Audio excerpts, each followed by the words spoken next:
ladies and gentlemen. Today, we will tackle about the Mendelian and non-Mendelian inheritance. And now let's tackle about Mendelian inheritance. In the year 1860s, in an Austrian monastery, there lived a monk named Gregor Mendel, which spent his time crossing pea plants. Mendel studied the inheritance of 7 different features in peas, including height, flower color, and seed shape. To do so, he first established pea lines with 2 different forms of a feature, such as tall versus short. He grew these lines for generations until they were pure breeding, then bred them to each other and observed how the traits were inherited. In 1865, Mendel presented the results of his experiments with nearly 30,000 pea plants to the local Natural History Society. Based on the patterns he observed, the counting data he collected, and a mathematical analysis of his results, Mendel proposed a model of inheritance in which characteristics such as flower color, plant height, and seed shape were controlled by pairs of heritable factors that came in different versions. One version of a factor could mask the presence of another version. 2 paired factors separated during gamete production, such that each gamete randomly received just 1 factor.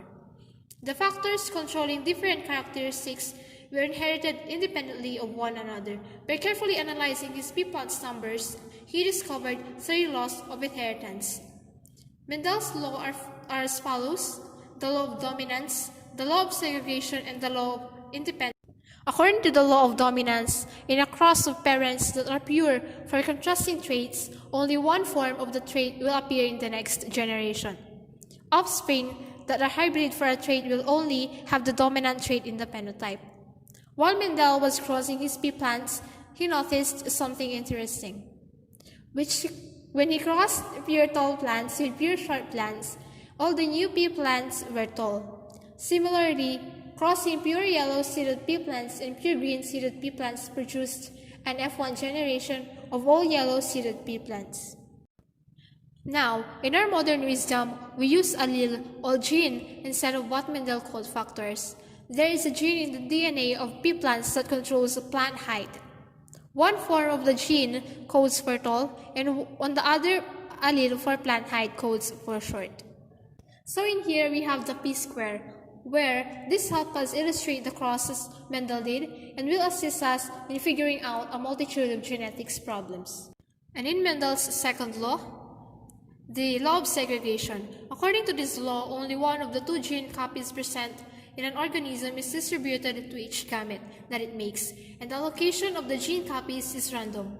With an egg and a sperm join in fertilization, they form a new organism, whose genotype consists of the allele contained in the gametes.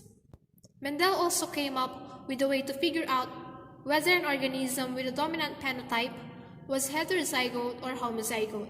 This technique is called a test cross, and is still used by plants and animals breeders today. Now we have the law of independent assortment. The Mendel's law of independent assortment states that the alleles of 2 different genes get sorted into gametes independently of one another. In other words, the allele a gamete receives for one gene does not influence the allele received for another gene. The reason for independent assortment: to see where independent assortment happens, we need to fast forward half a century and discover that genes are physically located on chromosomes. To be exact, the 2 copies of a gene carried by an organism are located at the same spot on the 2 chromosomes of a homologous pair. Homologous chromosomes are similar but not identical, and an organism gets 1 member of the pair for each of its 2 parents. And now, let's come up to non-Mendelian inheritance. Mendelian inheritance patterns involve genes that directly influence the outcome of an organism's trait and obey Mendel's law. Most genes in eukaryotic species follow a Mendelian pattern of inheritance. However, there are many that do not.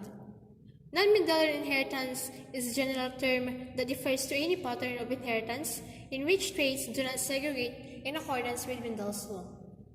These laws describe the inheritance of traits linked to a single gene on chromosomes in the nucleus. So we have codominance, which is believed to be a violation of the law of dominance.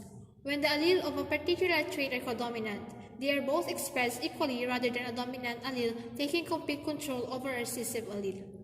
This means that when an organism has two different alleles, it will express both at the same time.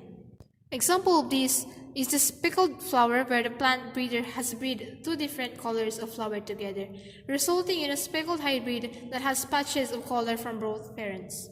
Next is the incomplete dominance. Sometimes a heterozygote dominant allele does not completely mask the phenotype expression of the recessive allele, and there occurs an intermediate phenotype in the heterozygote. This is called incomplete dominance.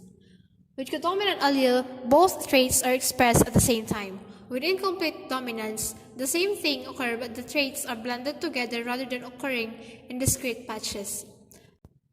It thus refers to the condition in heterozygotes where the phenotype is intermediate between the two homozygotes. Example, in some plants, the cross of red and white produces pink-flowered progeny, or snapdragon.